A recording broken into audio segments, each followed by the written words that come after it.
Disco cake naman tayo for today's video. Mga mi, tara na G!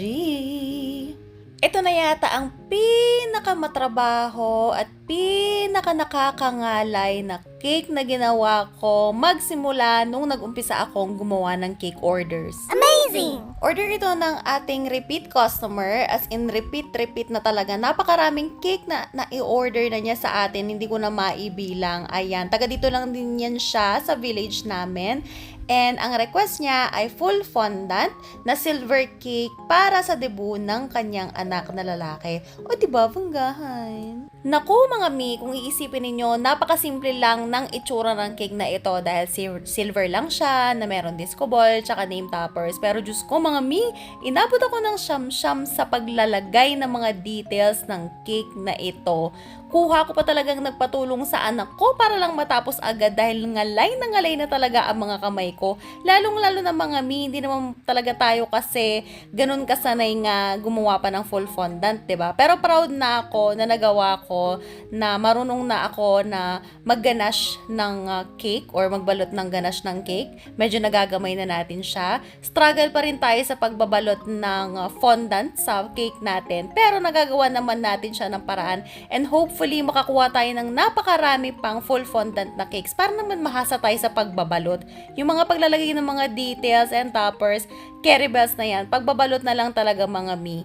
More practice pa talaga, kaya sa mga customer ko, na kung mag-order kayo sa akin ng mga full fondant para lalo tayong mahasa.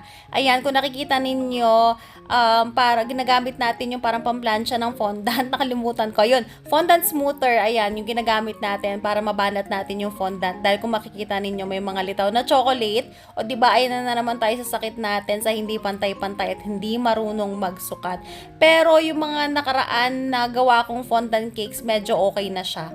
At ayan na nga, ito yung mga ilalagay natin sa cake. Bumili ako nung gray and white na confetti sprinkles. Ayan, kasi wala kasi yung talagang pure gray lahat.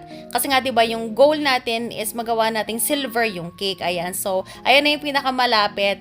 At ibabrush naman natin yan ng metallic silver mamaya. Ayan, dito ako nagtagal mga mi.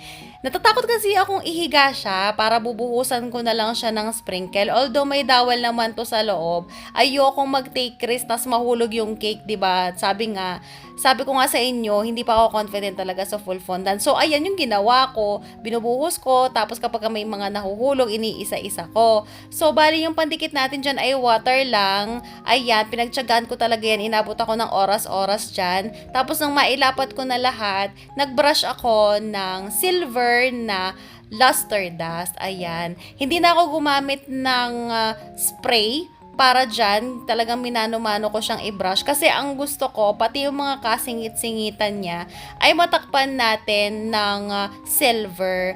And tinatamad din kasi ako kasi yung yung spray ko is rechargeable, low batch siya, hindi na ako nagka-time talaga na mag-charge. Kaya ayan, minano-mano ko. And ayan, sa mga time na ito, tinutulungan na ako ng anak ko. Kung nakikita ninyo yung maliit niyang kamay, ayan, nagpatulong na talaga ako sa kanya. Kasi nga ngalay na ako mga mi. Siguro inabot din ako ng 2 oras sa paglalagay lang ng mga confetti. Kasi yung iba nahuhulog, ganyan. Tapos natatakot tayong basain yung cake talaga. Kasi nga yung fondant baka maghulas, ganyan. Pero ayan naman, dahil sa tulong ng anak ko, napabilis ang trabaho natin. Amazing! Para magdagdag shimmer sa cake, ayan, nagspray ako ng white pearl na luster dust sa palibot ng cake natin. And then, ito yung pinaka-topper ng cake natin, yung disco ball. Ayan, ang dami ko nga binili na sizes nito kasi hindi ko alam kung ano yung magandang tingnan. Yan na yung pinakamalaki. At ito na ang final result. Wow!